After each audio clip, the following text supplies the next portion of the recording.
నేను బాగుంటే చాలు అనుకునే ఈ రోజుల్లో నలుగురి కోసం పోరాటానికి దిగడం మామూలు విషయం కాదు. పశ్చిమ బెంగాల్ టీచర్ల నియామకంలో అవకతవకలున్నాయని 25,752 ఉద్యోగాలను రద్దు చేసింది సుప్రీంకోర్టు. ఒక్క ఉద్యోగం తప్ప.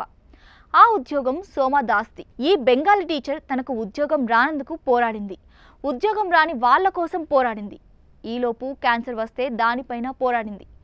హైకోర్టు నుంచి సుప్రీంకోర్టు వరకు ఆమె పోరాటాన్ని గౌరవించి ఉద్యోగాన్ని నిలబెట్టాయి.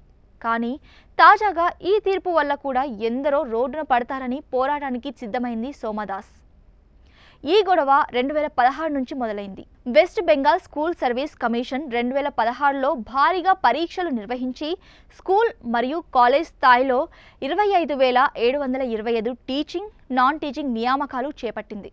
అయితే నాటి నుంచే వివాదం మొదలైంది.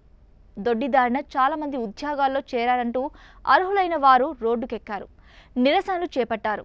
వారిలో సోమదాస్ ముందు వరుసలో ఉంది.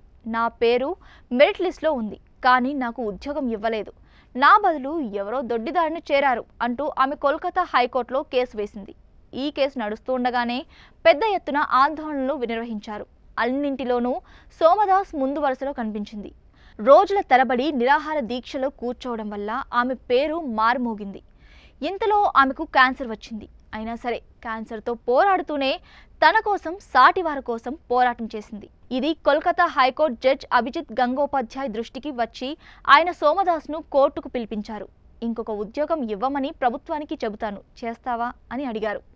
టీచర్ కావడం నా జీవిత లక్ష్యం అని చెప్పిందామె. దీంతో 2022లో ఆమెకు బెంగాలీ భాషను బోధించే టీచర్గా ఉద్యోగం వేయించారు జడ్జి. కానీ అదే జడ్జ్ 2024 ఏప్రిల్ 12న మొత్తం నియామకాలు చెల్లవు అని తీర్పు చెప్పారు. కానీ ఒక్క సోమదాస్ ఉద్యోగం మాత్రం ఉంటుంది అని తన ఆదేశాల్లో పేర్కొన్నారు. ఈ తీర్పును సవాల్ చేస్తూ హైకోర్టు డివిజన్ బెంచ్కు వెళ్తే న్యాయమూర్తులు దేబాంశు, మహమ్మద్ షబ్బార్ కూడా నియామకాలు చెల్లవు, సోమదాస్ ఉద్యోగం ఉంటుంది అని తీర్పు చెప్పారు. కేసు సుప్రీంకోర్టుకు వచ్చాక న్యాయమూర్తులు సంజీవ్ ఖన్నా, సంజయ్ కుమార్లు తీర్పు చెప్తూ ఉద్యోగాలు చెల్లవు, కానీ సోమదాస్ ఉద్యోగం మాత్రం కొనసాగుతుంది అన్నారు.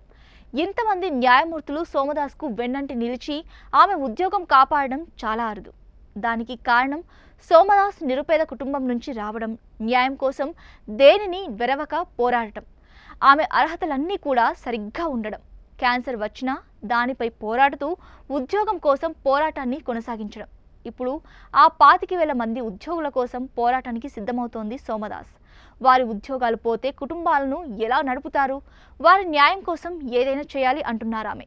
నిజమే, దాదాపు 8 ఏళ్లుగా ఉద్యోగం చేస్తూ ఇప్పుడు ఆ ఉద్యోగం పోగొట్టుకోవాలంటే దొడ్డిదారిన చేరిన వాళ్ళ కంటే నిజమైన అర్హతలతో చేరిన వారి ఎక్కువ ఎఫెక్ట్ అవుతారు. త్వరలో ఏదో ఒక దారి దొరుకుతుంది, మేం పోరాడతాం అంటోంది సోమదాస్.